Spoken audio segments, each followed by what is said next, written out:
Okay. Hello, everybody. Welcome back to the newest episode of the Theater Enthusiast podcast. I am so excited to welcome our next guest. I told them as soon as they popped up on the Zoom how I've wanted to talk to them for a very long time. I've been a fan of them since their on-screen debut of Outsourced. Also has appeared in Mr. Robot, Ozark, Younger, which we will get into because I also love Younger.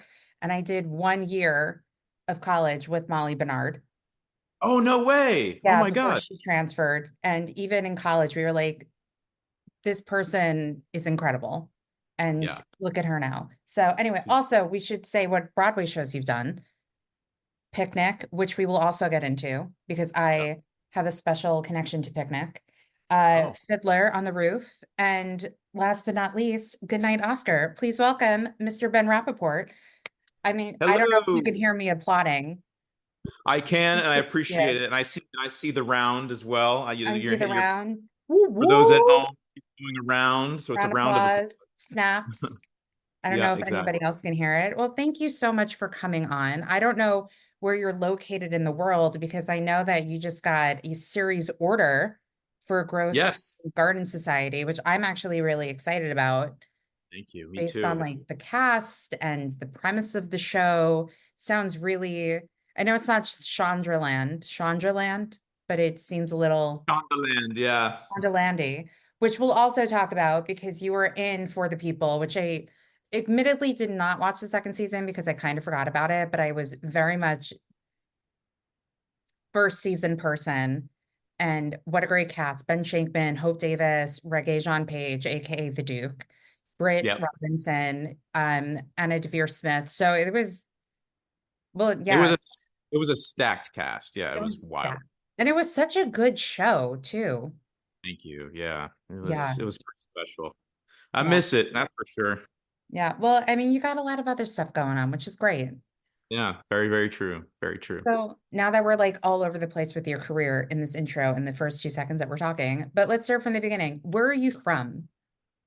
So, it's kind of a long answer, but I moved around a lot when I was a kid. Mhm. So the key cities are Dallas, Philly, Boston, and Houston. So kind of like, my dad was in the plastics industry growing up and he kept getting different gigs around the country. Mhm. So I would say like the formative years, middle school, high school, Houston, Texas. Okay. And then yeah, Because on the interwebs it says Arlington, Texas. So I just, that's where I was born. Yeah. okay, just wanted to like put that out there. So we're like, okay, now we know. So Yeah. what got you into performing? What got you interested in that? Well, I grew up like a very sort of artistic kid. Like I was really into painting and drawing and I was like really kind of always in my imagination and I was in like bands and stuff in high school, like emo bands, ska bands. So I was kind of like all over the map. But I was Did you also have kind a of band called the Ethel Rosenberg? I did. Yeah, that's right, man. You really did do your research. Yeah, I did have a band called the Ethel Rosenberg when I was a junior in high school. So I was kind of like all over the map, and then sophomore year of high school, I saw our school did a production of Romeo and Juliet that was super like, at the time it was 2002, so it was like very like the Montagues are goth and the Capulets are like where they wear Gap clothes and it was so it was very kind of like connected to like the stuff we were going through in high school. The music was really kind of on point, like Counting Crows. It was all just kind of like very modernized. Yeah. And we had a really talented group of kids in high school. So the Shakespeare was just kind of spoken in this very like, I don't want to say conversational, but kind of like in a way that was really digestible for a young high school student. Mhm. And the whole thing just kind of felt like so freaking rock and roll. You know what I mean? Like I was like, wow, this is rad. And then I remember a couple of moments like Mercutio does the Queen Mab speech, and it was just like earth shattering, and like it was just so raw, and it was just so like there was so much passion. I don't know. I just like that was the moment I think I was officially bitten by the bug, and I Mhm. just felt this thing. I was like, ooh, I feel like I need to be up there doing this. And so that was the beginning of it for me. Yeah. So what led you to Juilliard, and how is that the deciding place to be and go and study? Yeah, I mean, so I immediately like in high school I started auditioning for shows at the school, and the drama teacher, like I got to the point where they were doing anything goes, and I got down to the wire where I almost got the lead role of Billy Crocker, but I didn't get it because my grades weren't good enough. And so the drama teacher pulled me in and was like, "Hey, your grades aren't great. Otherwise, we would have given you the lead, but we really want you as a part of theater." And then that kind of started this whole thing. And I was in theater for like the rest of high school. And I had an amazing mentor there, and one of the drama teachers who just was like, "Hey, like you really have what it takes to like really do this." And it was the first time anyone had really believed in me in that kind of a way and gave me that kind of feedback where I felt like I was really succeeding at something. Mhm. So I went to Northwestern University for their Cherubs program between junior and senior year of high school, and that kind of like really opened it up for me in terms of working with all these amazing Chicago theater professionals and being around a bunch of kids my age who wanted to be theater professionals. Mhm. And then senior year, I was auditioning for a bunch of acting schools. I auditioned for Juilliard, Carnegie Mellon, SUNY Purchase, North Carolina School of the Arts, DePaul, a couple places like that. And I was just kind of in that circuit. And then when I got into Juilliard, it was like, I I gotta go there. Yeah. Like, Do you remember what you auditioned with? yeah, I did Hamlet. I did the pipe monologue from Hamlet, and then I did The Mercy Seat by Neil LaBute. I know that play well. Yeah, it's good, Yeah. right? Yeah. During the pandemic, I directed a bunch of virtual play readings, and that was one of the readings that we did. Oh no, you did The Mercy Seat? Yeah, with Julia Murney and Colin Donnell. Oh, that's incredible. Yeah. Yeah, no, Neil, I did a lot. I feel like I did a lot of pieces by Neil LaBute back then because it was like really, I don't know, I just like the rawness of his writing. I'm really a big Yeah. fan. Well, we had you on a list for one of his plays during the pandemic. So, Oh no. yeah, it's okay. Well, maybe we'll make it work someday. Yeah, one day. I think it was for some girls, actually. Mm. Yeah. I can't remember if we reached out to you or not. I think we did. I don't remember. It was like 3 years ago. It's hard to believe the pandemic was like 4 years ago. Yeah, I keep saying that like it's sort of like it's lost time, like Yeah. it those like because it's like the whole thing kind of is like a 4 year thing for me. And like that, like it's just such a fog. And like I feel like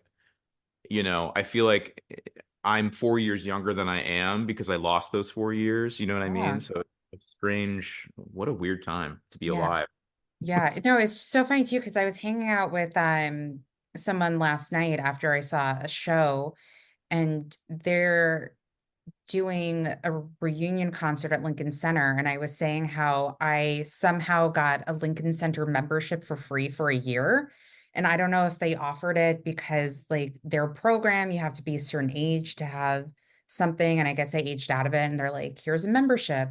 So I don't know if they were just being nice about the aging out thing when a lot of other theater places have not done that, like 30 under 30 or 35 Yeah. under 30. And like the pandemic happened, so people aged out of that. And so you kind of are Yeah. stuck with like, well, I can't use this now. I aged out of the program, even though Mhm. I lost like a year and a half of it. Anyway, Yeah, that's um, frustrating. yeah, but what did you do during the pandemic to kind of like keep your creative juices going? Or as an actor, what was it like for you? Yeah, yeah. I mean, so my wife and I were actually down in Houston visiting her family, my in-laws. We were throwing my sister a bridal shower down there. It was gonna be like 3-day weekend, Mhm. turned into 3 months because we went down like a few days before everything kind of hit. So there was a lot of time on my. I mean, I resorted to. I mean, like you can see back on my Instagram, I resorted to like doing Shakespeare in the closet. Like I ended up like there was one point like at a really low point where I would tuck myself in a closet and I was doing like monologues from Hamlet. I just had to get something out. There Yeah. was no other outlet, you know. So things like that, you know, I also was doing some charcoal drawing, a little bit of music. There was, and looking back, I kind of look back on it now with a bit of like rosy colored glasses. Like at the time, it was pretty traumatic for a million different reasons for all of us. And, you know, we didn't know if we would ever be able to be on stage again, really. You know, I mean, it was really wild. So like now I kind of look back on that time like, oh, wasn't that sweet? Wasn't that so sweet that we had all that time like at home doing, but like it was gnarly, man. It Yeah. was really wild. Yeah. I mean, I always say if there's something that happens, it's always like in the moment, it's terrible. Hmm. And but it takes time to, once it's out of it, you look back, you're like, oh, that wasn't so bad. I mean, it was terrible, but it Yeah, I like, wouldn't go back. Trust me, I would not go no, back. I don't think many people would. Yeah. I mean, I have a sister who's in Italy right now and she like fractured her ankle in Italy. And it sucks because, Italy is very hilly and whatever. I mean, I wouldn't know personally, I've never been, but I'm telling people like now it sucks, but in a year or two, she'll be like, hey, ask me about the time I fractured my ankle in Italy. So it's one of those things. Yeah, exactly. It's a touch point. Yeah, Yeah. I get that. So Juilliard happens, you study.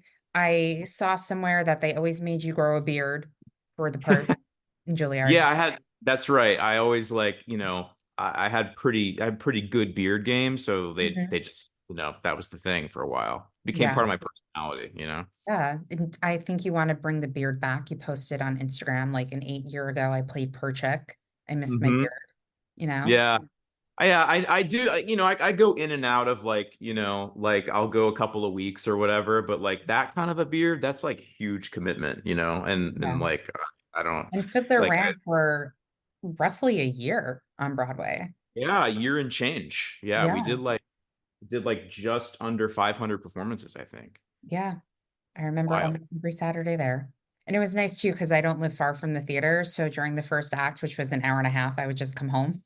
Yep, exactly. Like go back to the theater, Yeah. just hang out for the second act. It was great. Also, great scarves that they sold too. They did have good scarves. Yeah, they had good merch. They had really good merch. I know, I sold Uh, it. I have I a know. mug Yeah. somewhere and I have my hoodie somewhere as well. I should have brought it out and worn it. I have what do I have? I'm kind of like a nerd about this stuff too. I have a hat, I Mhm. have a beanie, I have a scarf, I have the mug, I have two t-shirts, and that's it. Nice. Yeah, I would wear It's a the lot of stuff. apron. Yeah, I would wear the apron because it was easy to put the money into the apron. What did the apron say? Oh my, I can't even remember. I just know it was beige. Yeah. Yeah. And then I think we had like buttons at some point that like if you bought a certain amount of stuff, you got a button. I think I have that somewhere. Actually, no, it's not over there. I was like, Well, oh, they maybe. also had well, they also had the totes, a little bit of Mhm. this, a little bit of that. Yeah. And then they also Still had have a them. onesie, but I can't remember what the onesie said, but it was very cute. But Oh my yeah. favorite was you had people who clearly are not Jewish and don't know how to say l'chaim. So they would Uh-huh. say, oh, what does l'chaim mean? Yep. And then I Love would it. tell them, just watch the show. And then I'd also have like a bunch of people be like, you know, I saw the production with Zero Mostel. And it's like, I Hmm. got to see Danny Burstein. Yeah, I know. Yeah, and Danny used to get that at the stage door too, all the Mhm. time. Yeah. Yeah, so you know, I saw Zero Mostel. It's like, great, okay, awesome. And now you saw me. Hmm. Thanks So for coming. yeah, we'll get back to Fiddler because I do have a lot of questions, but I do want to talk about well, at Fiddler, word Mhm. around the street was that you were also a Broadway bartender. Yes, at that theater. Well, Oh, technically, I wasn't a bartender. I was one of the the water vendors? yeah, the water and candy vendors that would like go up Yeah. and down the aisles. Yeah, Yeah. but I worked at the Broadway theater when Shrek was there. Oh, wow. Yeah, so it was cool to like. be on the other side of things Yeah. I'd like every once in a while I would go down and say hi to Chris, who was the bar manager there, because Hmm. Chris was my bar manager when I worked at the Ambassador at Chicago. He was always such a great guy. So Yeah. yeah, it's kind of wild. Yeah. That's why I always tell people always be nice to front of house because Yep. people talk. And yeah.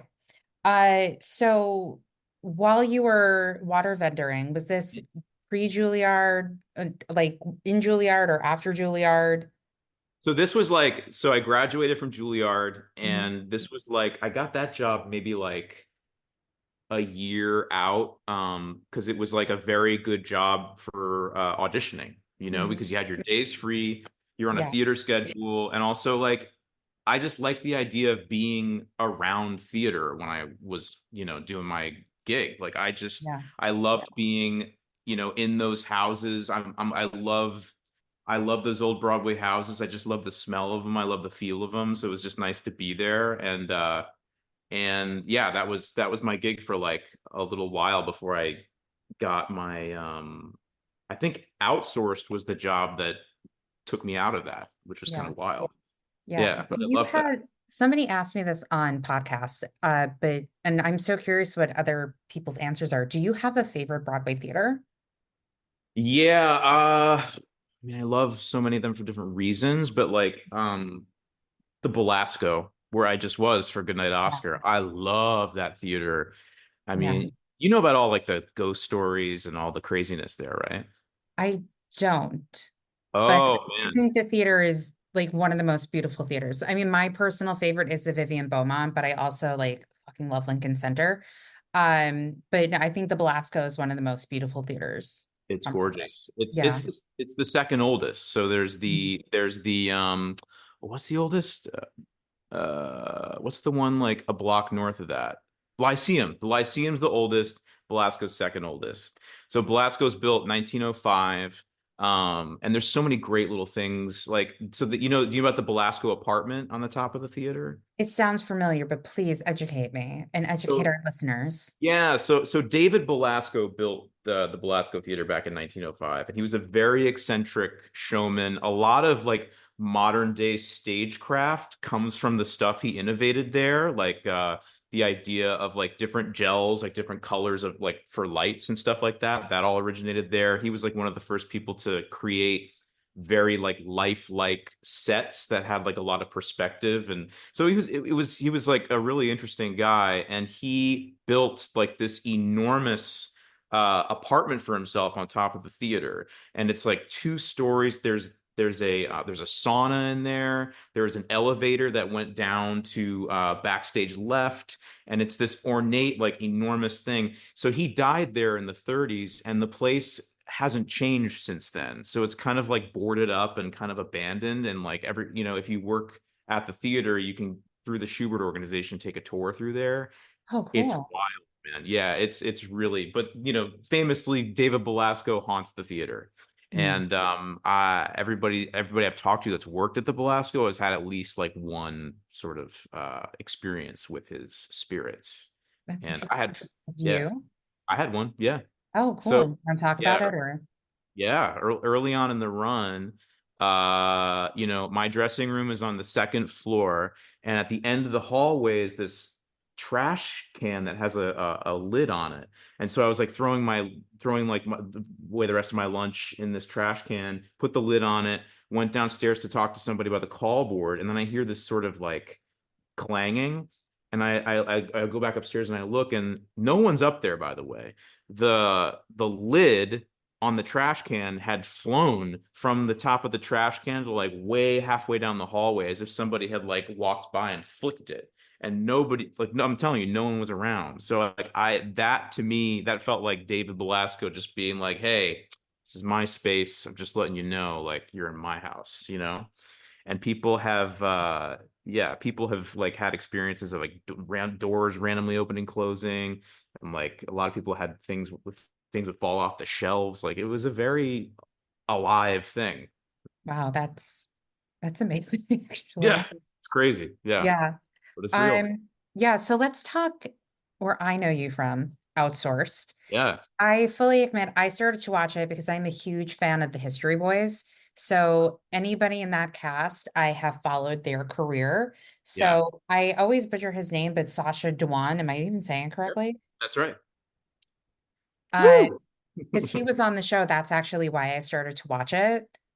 Oh, no way. Okay. Yeah. So and Oh then wait, it no, you mean you knew Sasha from the History Boys? yes. Yeah, I loved the History Boys. Yeah, Yeah. same. I'm trying to get as many of those actors on my podcast as possible. I've already had two. I You want had to collect Jamie, them. right? I had Okay. Jamie Parker and Samuel He's Barnett. he's like I feel like Jamie is one of the most incredible theater actors we have now.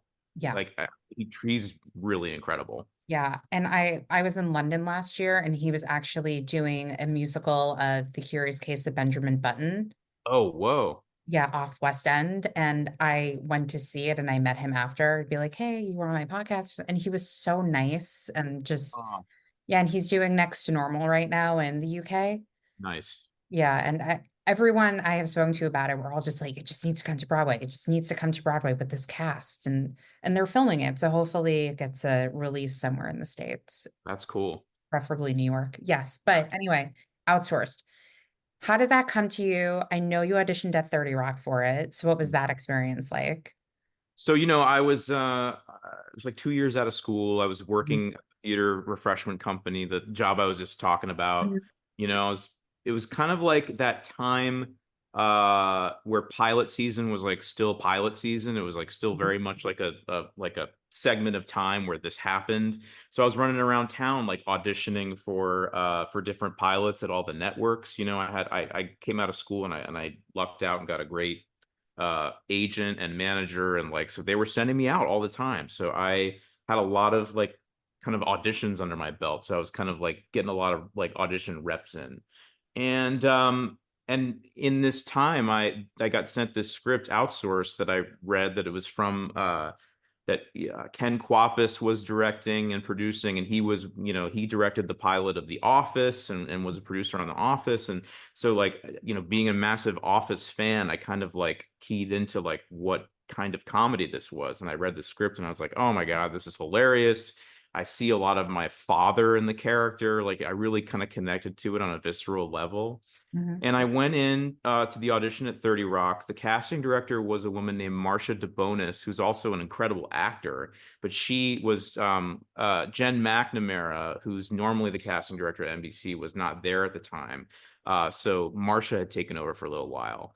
And she read with me, which was an amazing thing, because like when you're reading because when you're auditioning, you never really know, if your reader's going to be like a good reader or an actor or what. But she's such a brilliant actor that like you don't even have a chance to kind of like worry about what you're doing, because you're already in the moment and she's giving you stuff and you're just there.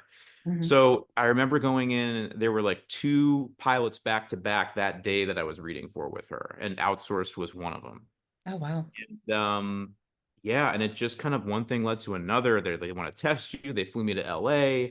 And it was all kind of whirlwind, and I ended up getting the job on the day. Like they put me up at the hotel by Universal Studios, and there was some of us from New York, some of us from LA, and there were a bunch of guys. And they brought me back after the audition because I thought I'd forgotten something, like I needed to sign a document or something like that. And they're like, no, we just brought you back because we wanted to tell you that you got the job. Congratulations. Which, Wow. yeah, like that kind of Yeah. stuff never happens. So it was a really dreamy, like wild ride to get that. Yeah. Where did they film the show in LA? LA, yeah. Yeah, we filmed at CBS Radford, which is we filmed in the soundstage right next to where Seinfeld was filmed. So that Oh was awesome. wow. Yeah, yeah, yeah. That's very cool. So once outsourced, what happens next? Did you come back to New York? I know you did a bunch of off Broadway. Pretty much like what led to Picnic? Like the Yeah, yeah. Adam So Picnic. yeah, so I mean, I think like over the years, especially early on, like I was kind of lucky to be able to sort of bounce a little bit back and forth of like, okay, making making some headway in TV world, and then between those things, I was always kind of very active in the New York theater scene. Like I was able to do readings, and I did some great off-Broadway stuff early on. Like my first off-Broadway show, my first job was this play called The Gingerbread House at the Mhm. Rattlestick Theater with Bobby Cannavale, Sarah Paulson, Jason Butler Harner, Jackie Hoffman. It was like an embarrassment of riches cast. Yeah. And so things like that. And then after Outsourced, I ended up getting a play called Sex Lives of Our Parents at Second Stage. Hmm. So I did that like directly after Outsourced. And then Picnic came about the next year. It was an audition that I went on, and I actually had known the director Sam Gold from Juilliard. Oh, wow. He was Yeah, when Juilliard used to have a directing program, Sam was a member of, he was a student there, and then he directed our showcase at the end of our senior year. So we kind of went back Yeah. in terms of relationship, but yeah, it worked out. And man, I mean, like to be able to like be on stage with Ellen Burstyn every night for a couple of months, like that was Yeah, I pretty mean, rad. it was a pretty stack out. I will say, ironically, how you were mentioning Romeo and Juliet earlier, and he's Mhm. directing the latest revival coming to Broadway in a few Right, weeks. right. Full circle moment right there. I No, know. so when I was a senior in high school, we did a production of Picnic, and Whoa. it was terrible. And I say that, and my mom even said to me, I'm not saying this because you are my daughter, but I am just going to let you know you were the best one of that show. And I played Christine Showalter, which was one of the teachers and like Yes. one of the tiniest parts. So I even remember like having a DVD of it, and my friends, like freshman year of college, were like, let's watch it. I was like, no, it's not good. And they're like, let's watch it. And they couldn't even finish it. That's how bad the production was. Oh God. Yeah. And they're like, yeah, you were right. You're the best part of that production. But also, my high school drama teacher, I could call her the spawn of Satan. Oh, Um, okay. yeah. And I also found out a few years ago she doesn't teach high school drama anymore. So whenever I'm in a bad mood, I think of that and I feel better, There you go. which Yeah. I know is terrible, but Silver linings. Yeah. silver linings.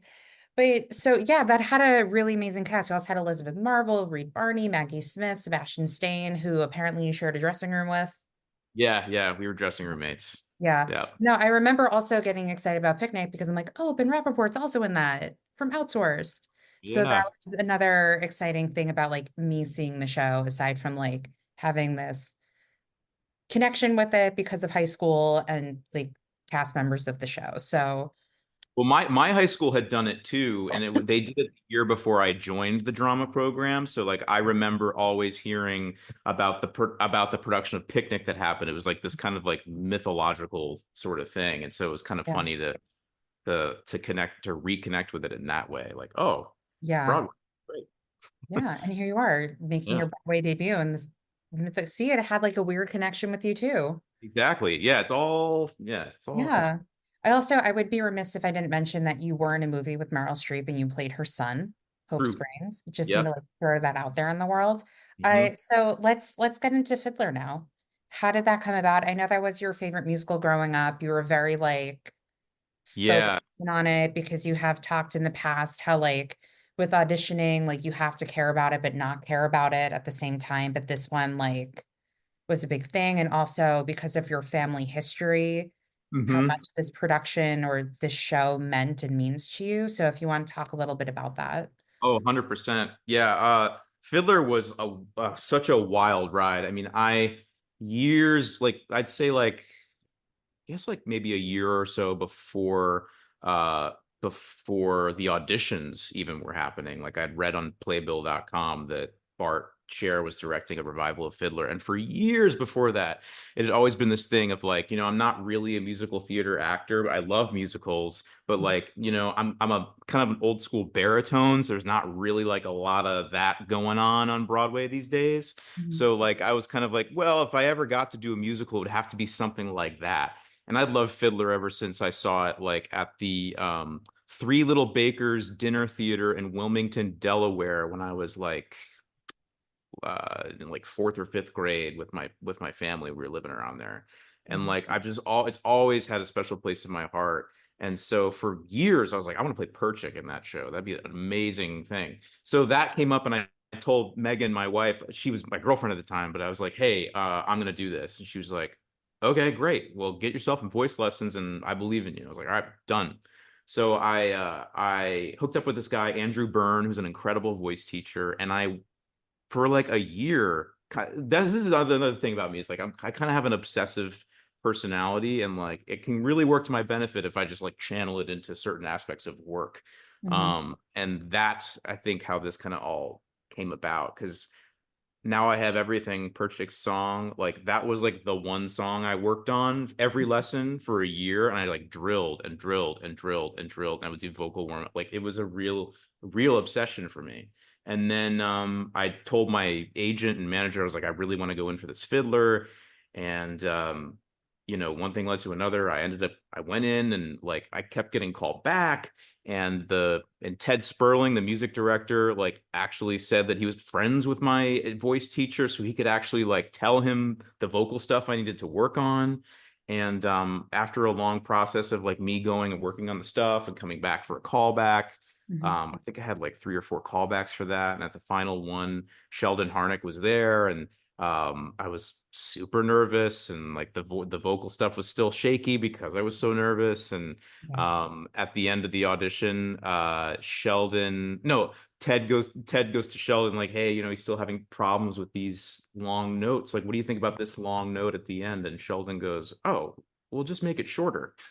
There was just sort of a moment of like him blessing me for the role, and then I ended up getting it. And it was just this kind of like, wow, like Yeah. manifestation kind of thing happening.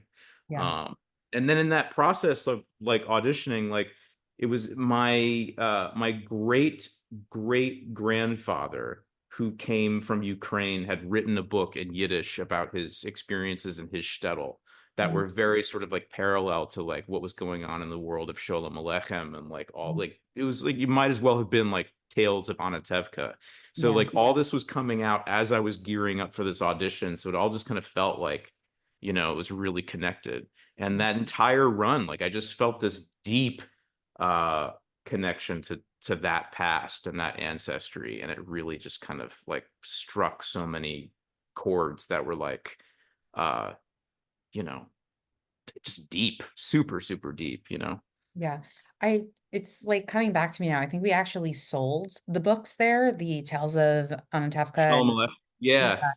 Yeah, And did you read the book? I didn't know. I didn't read the Shalom Aleichem books. I feel like Perchik dies. I could be wrong though. Sorry, spoiler. Well, I remember, well, like there were a few things about like Perchik.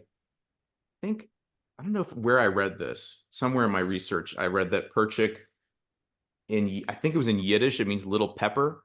So Mhm. like I used to have these like these chili pepper Christmas lights that I hung in my dressing room just as like a vibe. Yeah. And Did you share your screen with anyone? no, I had my own at that Oh, point. fancy. Mhm. Mm. It even had a shower in it. Oh, Um, wow. Super yeah, fancy. yeah. I Moving on. actually, yeah, I passed by that theater yesterday in a cab and I messaged my friend, I'm like, the stage door for Gatsby is literally around the corner. Yeah, yeah, yeah. That's Wild. Yeah. insane. Yeah. Yeah, So I love that theater too. it's It's a good very cool. theater. Yeah. So I wanted to ask what the Bart Sher experience is like, because he's one of my favorite Broadway directors, and also what the Tony experience was like, because you got to sing on the Tonys. I did. Yeah, Bart was a very I feel like who I am as an artist now, Bart was highly influential in that, because the way like so the big I was just thinking about this today actually, like something Bart would say throughout our run is, he hates the idea of freezing a show, like, when a show's in previews and like, okay, we're finally freezing it. He doesn't like that idea because a show is a living, breathing organism that like ebbs and flows, and like to try to put like this kind of language of restriction on that like doesn't really allow for like it's not the like he would talk about the idea of it being an alive thing not expanding but deepening. So it's like you have your framework of like, this is the blocking, this is the music, this is the, this is the tech, but like how can you expand upon it, like in terms of just depth? And that was a big sort of thing for me. And I felt like a lot of he's just a brilliant guy, and like he's made a career of like taking these like really classic pieces of American musical theater and like really digging in there into the detail, into like, sort of like the into the history of where it came from, but also like making it alive and immediate for like what's happening right now in the world, Yeah. and we can all connect to it on a, on a base human level. And so like he was like a rock star. And so I loved working with him because he just kept the whole experience like you just always felt like you were on your toes, and like there was just like it's just constant discovery the entire process. So yeah, I loved working with him. Yeah, I know that. I mean, because the big thing too, people are like, I don't understand the red Birkin that Danny had on before the show Uh-huh. and after. And I Yeah. think that was like representation of the time and people having to move out of their homes with what was going on in the political climate at the time. Did you like that? Did you like the whole framing that we had where he was like sort of in the modern dress at the beginning and then at the end? Like what did you think of all that? I didn't really think too much of it, to be completely honest with you. I was like, cool. Yeah. Yeah, I know that's terrible, but Terrible. it's so funny because I watched most of first night of previews and then I just remembered that I actually like because I became friends with the assistant company manager and she actually like gifted me a ticket before the show ended. So like a few weeks before the end of the run, I was sitting like fourth row center orchestra, like actually watching the show. Oh I wow. remember that, which is terrible. But no, I really loved its production. I mean, being a Jew myself, like the first time hearing the opening of Tradition, like I got teary-eyed and I cried a little during the opening of Tradition during previews. And Yeah. certain shows like hit differently because when I saw Indecent by Paula Vogel, like that wrecked me. Me too. Yeah. Yeah. Beautiful. No, Yeah. I know what you mean. Like, and I literally like the hairs on my body are standing up right now as you're talking about Tradition, because Yeah. especially that first preview, I'll never forget Yeah. that feeling. We had we all kind of like arose from the back, Yeah. kind of like we were coming out of the ground, and that was just Yeah. really, yeah. I know that set was dangerous too because you had a barricade up at like the end of the show once the show's over, just in case Right. went Yeah, off. because we had that very deep, sort of like steep Mhm. staircase at the back coming up from the trap room. So yeah, we had to be Yeah. careful. Yeah, I only know that when we like exited the theater, like after the show. Hmm. Yeah. So, what was the Tony experience like? Yeah, that was wild. I mean, Yeah, that was it you guys. Where was the Tonys that year? Wasn't it at well that it was the at the the Beacon. Beacon? Yeah, Hmm. So everything was much smaller, so it was like it was kind of crazy. And and it was the you year know, of Hamilton. it was the year of Hamilton. Yeah, so that was a wild year. And yeah, I mean, we performed a little bit of Sunrise Sunset into the wedding dance on the broadcast.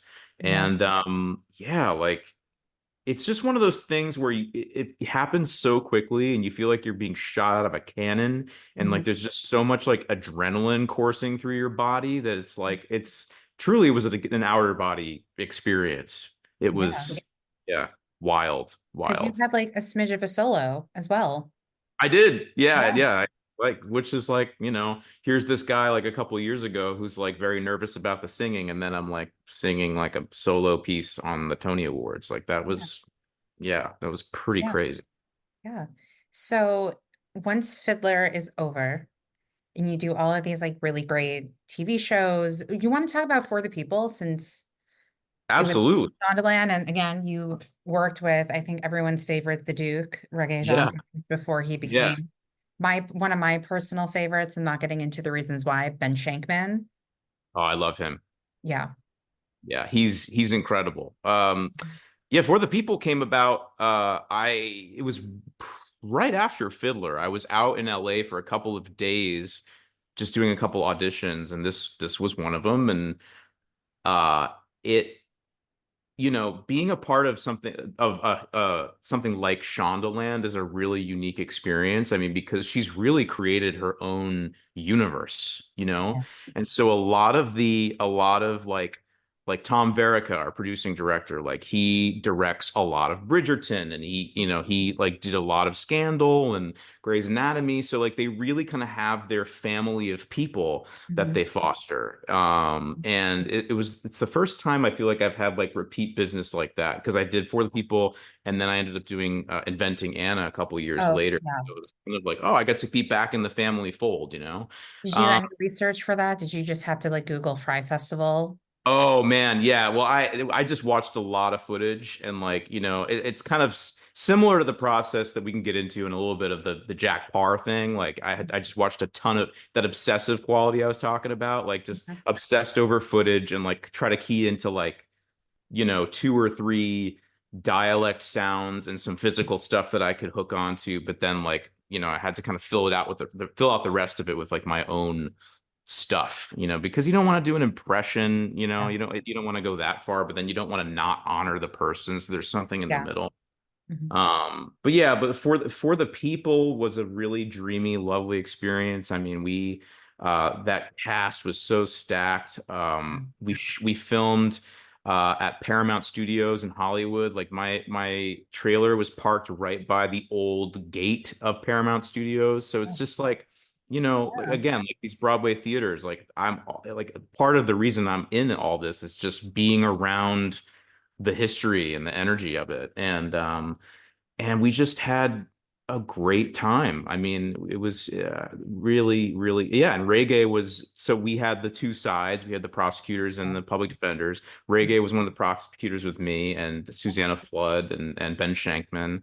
Mhm. And we just had the best time. And we Yeah. would like, we would just, it sounds so simple and silly, but honestly, it's like all Tom Hanks. Listening to something he was talking about recently, and he was saying that like really what it's all about is the hang.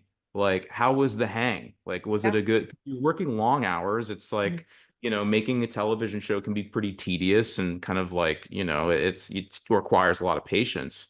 But like, are you having fun? Like, are Yeah. you playing? Are you having fun? And like that, I think that kind of read through in our relationship on the show. Yeah. I always think back to the Rocky movie you were talking about in Yeah, People, and I was trying to remember like which Rocky movie was he talking about? Rocky And Four. oh no, well, I watched a clip this morning in part of my ongoing research of you, and I found the clip that said Rocky Four because he Yeah, went against like a roided Russian or something. yeah, And exactly. Yeah, he yeah, specifically loved Rocky Four. Yeah, that was yeah. his thing. Yeah, Yeah, he's like, I don't watch Rocky. It's Rocky Four. Yeah. yeah, Because I love, I for some reason, like whenever I think back to like that show and your character, I always like just remember your character like sitting down and like on the couch putting on Rocky Four, and then Susanna Flood's character comes over to your apartment one day and you guys watch Rocky Four together. yeah, yeah, yeah. Yeah. I know I that's love very specific, but that's like No, it was a one of the lovely things I moment remember. because yeah, that's like when she's really struggling, and that was like a moment of like our characters connecting. Yeah, that was it Yeah, was it because was there was some like bumping heads with you two also on the show. So yeah. yeah. Yeah. So let's talk Goodnight Oscar because I know you did it at the Goodman Theater first, and then it came to the Broadway, and Sean Hayes won the most well-deserved Tony Correct. Yep. for that part. 'Cause I was just because sometimes when you see like quote unquote names in a show, you're like, oh, I'm watching this person doing the show, and you kind of are just watching them do it. But I forgot I was watching Sean Hayes Yeah. when I saw Goodnight Oscar. And that's what I love, especially from a performer. And it's nothing against the performer, it's my own personal thing. Yeah. But I forgot I was watching Sean Hayes in that show. Yeah. It was ridiculously transformative, and also like this thing that a lot of people didn't know about him is what a genius pianist he is. Yeah. Like Sean is a concert level pianist, and that's Yeah. what he trained in college. And Mhm. so like, what a beautiful like uh way to channel it and show the world, Mhm. um yeah. So you were talking about how you become obsessive over things, and you were talking about the hours and hours, probably not hours, but Oh. of clips of doing Jack Parr. So you want to talk about your research about that, your makeup, giving yourself a cleft chin? Yeah, Yeah. so before the Goodman, I had like 6 weeks to research. So I just like went down YouTube rabbit holes every night. Yeah. Nothing like 2 hours a night of Jack Parr. Like, Megan, my wife's in the living room, I'm in the bedroom watching Jack Parr. Like that's it for like 6 weeks. And Hmm. I was reading a couple of his books. But yeah, in terms of like the inhabiting, the thing I was talking about earlier, like um, yeah, it really came down to like I started kind of like just absorbing like some like key mannerisms and like a couple, he's from Michigan, so it's like, okay, he's from Michigan, but he also has this kind of like radio voice that he's put on because he was in radio in the 40s and 50s, and so you kind of add those things together. And just like there was one interview in particular that I really obsessed over. It was when he was interviewing Judy Garland, and he loved Judy Garland so much, and they had such a great on-camera relationship. And so, like, I literally took most of my performance from that interview. And so we got to the Goodman, and it was kind of like an amazing way of like calibrating it, right? Because like there were times where I felt like I was too Jack Parr, and then there were times where I wasn't enough of him. But first rehearsal in Chicago, I'm sitting next to Sean, and Sean, before we do the read through, has a YouTube video up of Oscar Levant. And he's kind of like talking to himself, like with his headphones in. I'm like, "What are you doing?" And he's like, "Oh, well, I always listen to this one interview of Oscar, and I like basically just like try to speak, I basically try to like mimic his tone and his melody, and like and it drops me in, and it's like three or four sentences, and then he's in.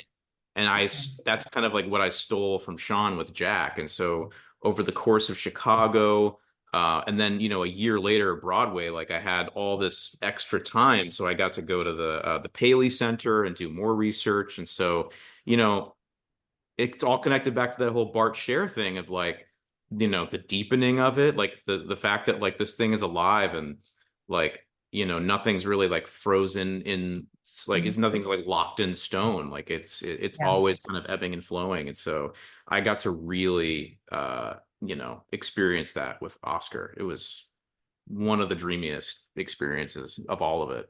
Yeah. Did you guys know you were going to Broadway when you were doing it at the Goodman? No? Okay. No, I think that was always the hope. Like I think that was the goal. We had to see how we did in Chicago, and luckily, Yeah. like Chicago was like we were a smash hit. Like people, Yeah.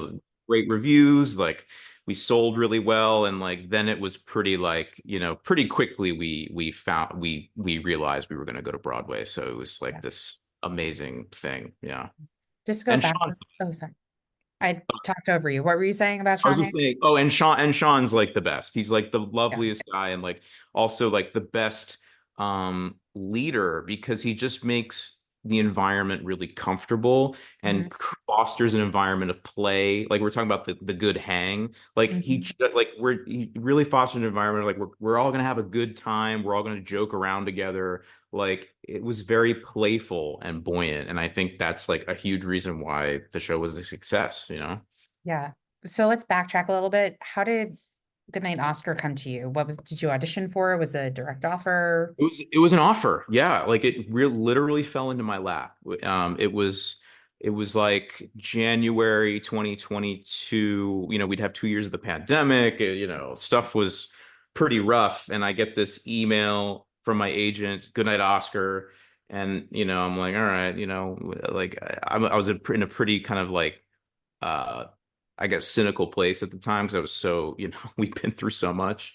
And then as I slowly like read through the email, like each detail. I was like, Sean Hayes, I get to play Jack Parr at the Goodman Theater with possible Broadway like it was just this mind-boggling, like how did something so perfect come to me? And I met with Doug Wright and Lisa Peterson on Zoom shortly after I read it. And they were just like, we'd this project's been developing for a while, and when your name came up in the conversation, we knew, like, yeah, that's the guy. And it was just from sort of, I was like, from my, I thought it might have been from some of my TV work, but for Doug, it was like, no, it was strictly like my theater work Oh, that's that really, amazing. Yeah. oh yeah, strictly my theater work, and also a YouTube video of me doing this thing at 54 Below, this kind of like medley thing that I did a couple Frank years. Sinatra. Yeah, the Frank Sinatra thing. Yeah. Like that was like, I guess, like pretty key in, like, them being like, yeah, this is exactly the guy. And Yeah. as I like started researching the whole Jack Parr, I'm like, yeah, this is like there's a DNA thing happening here that's kind of like hard to articulate, but like Yeah. it felt really like at home. So yeah, it was just incredible. Yeah. Incredible. So we do have a few more minutes left, but is there anything you can tell us about Grosse Point Garden Society? Yeah, I'm really excited about it.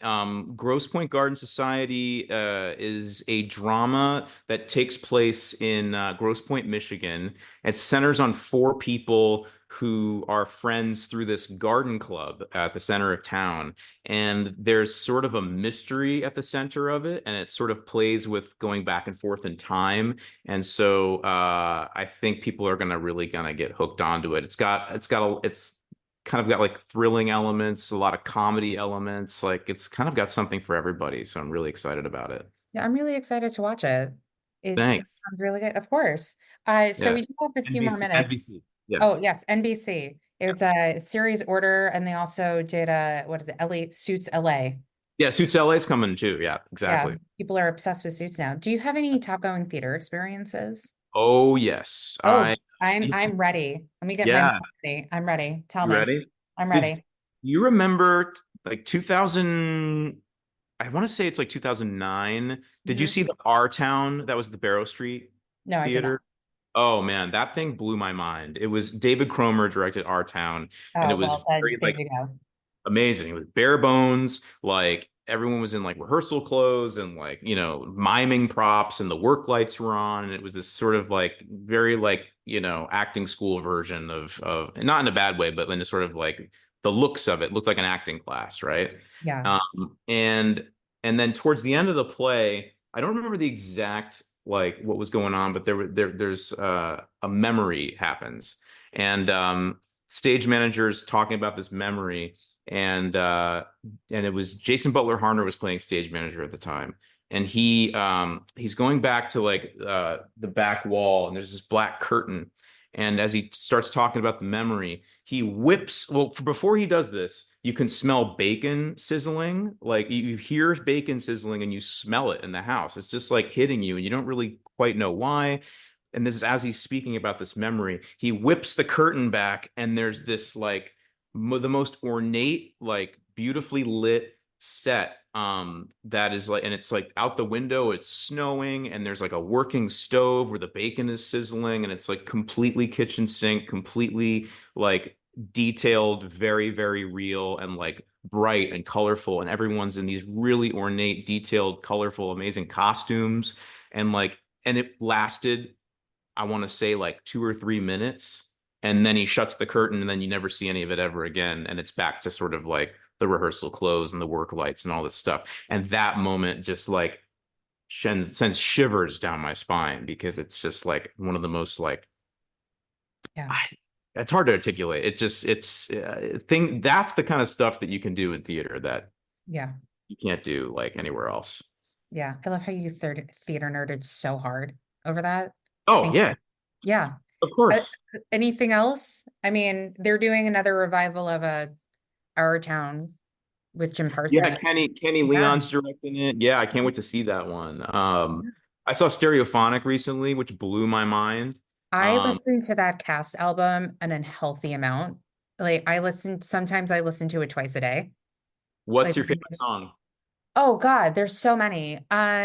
Bright, but like version 22 is really good because it's so raw.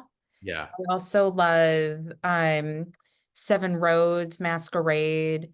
Um, Masquerade is my favorite. I love yeah, that.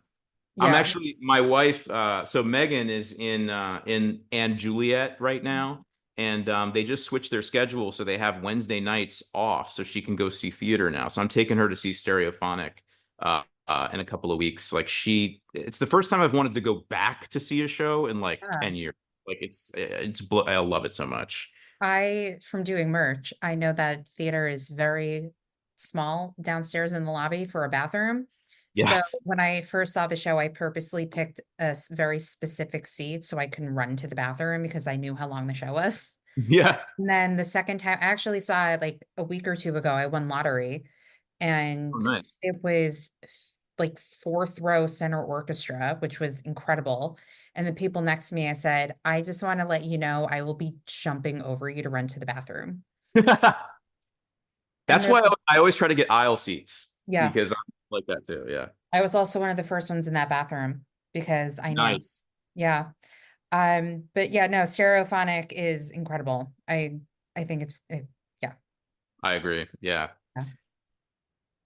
Do you have anything else before I ask the next question? Uh oh, I have something coming out that people can look out for. Oh yeah. Yeah, I have a movie that's coming out called Albany Road that Yes, I with did Renee Elise Goldsberry. with Renée Elise Goldsberry. Yeah, it's making the festival circuit right now, and I heard that it's going to be in theaters in November. That's so So great. keep an eye out for it. Yeah, Yeah.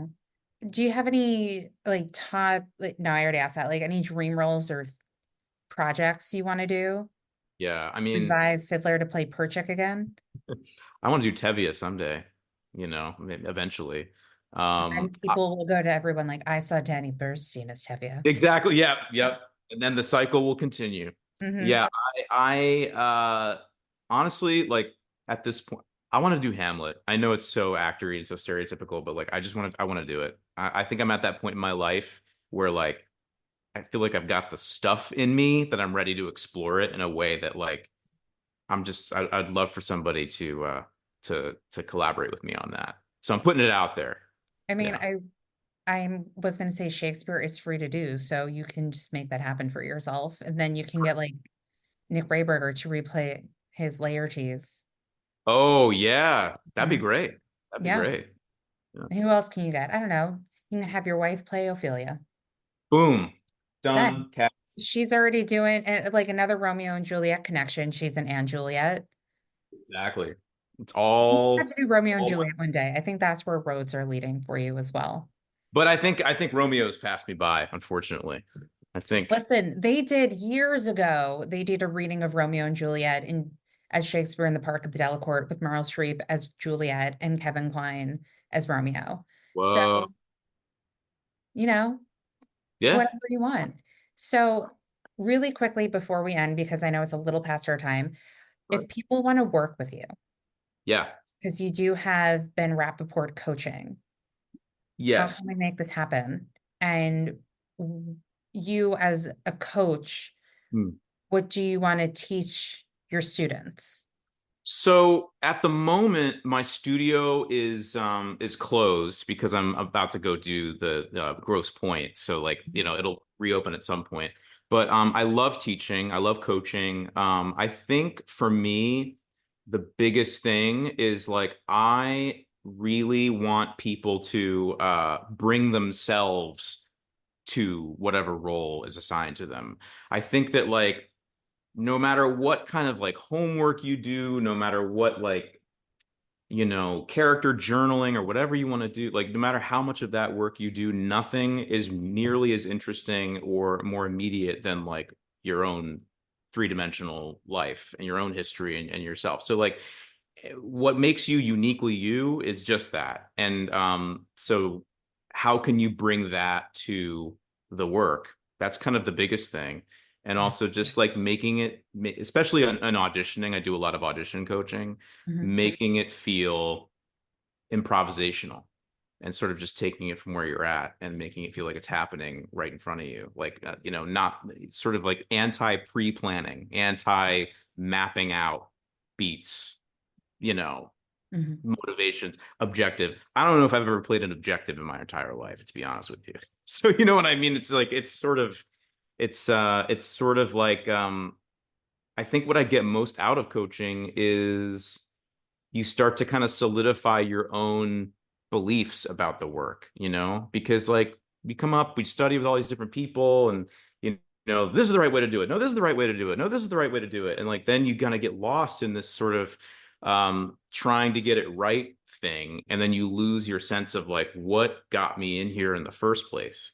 And so I think that like I think what I encourage is like building your own toolbox from just whatever inspires you and ownership, you know, taking ownership of how you do it because there's no right way and no wrong way to do this thing, but Yeah. what's the way to do it that makes you light up, you know? So it's Mhm. about finding that, I think. Yeah. Well, I think that's a good place to end. Unless you want to like do the inside the actor studio questions, but I know you need to leave. No, I have time for the insight. Okay, I'll get so to let's that. do it. Let's do it. I feel like you got excited when I told you we were going to do Yeah, it. no, I definitely want to do that for sure. Okay, you ready? Yeah. Okay. What is your favorite word? Uh love. What is your least favorite word?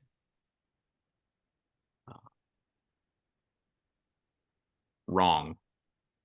What turns you on? Curiosity.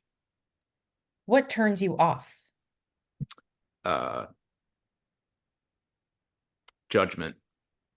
What is your favorite curse word? Fuck. What sound or noise do you love? My dog snoring. I weirdly had a feeling you were going to say something about your dog. I don't, because it also just brought me back to like your Instagram story yesterday of like giving him a bath. Yeah. Yeah. What sound or noise do you hate? Hmm. Um,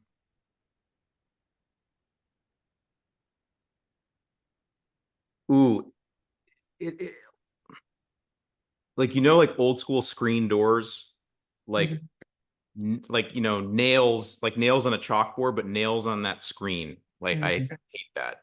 Sorry, I just got myself. Yeah. Yeah. What profession other than yours would you like to attempt? Therapist. What profession other, I'm sorry, I was like, oh, as an actor, that makes sense. What profession would you not like to do? Uh, oh man. Um, anything in politics. Which ironically, you played a politician on SVU. I know. That's true. Yeah. He's not such a good guy, that guy. Yeah, I know. I saw the episode. And finally, if heaven exists, what would you like to hear God say when you arrive at the pearly gates? Um, uh, here's where the party continues. Very nice. And as Mr. Lipton would say, here are your students. Yes. Yes. Well, Ben, thank you so much for coming. Is there anything you want to add before we end this, aside from like the movie coming out? People should watch Grosse Point Garden Society when it comes out. Yeah, that's sort of those are the big things right now. You know, the movie's coming out in November, so look out for that. Mhm. Grosse Point Garden Society, NBC, you know, that all those details will be sort of coming out as we go. So keep an eye out for that as well. I'm really excited about it, and I think people are gonna really dig it. So Yeah.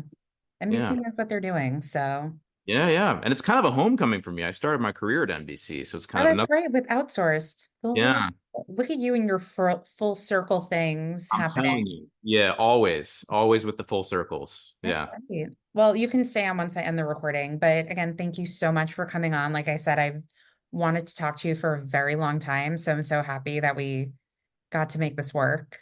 Likewise. Thank you so much for having me. I appreciate it. Of course. And thanks y'all for listening.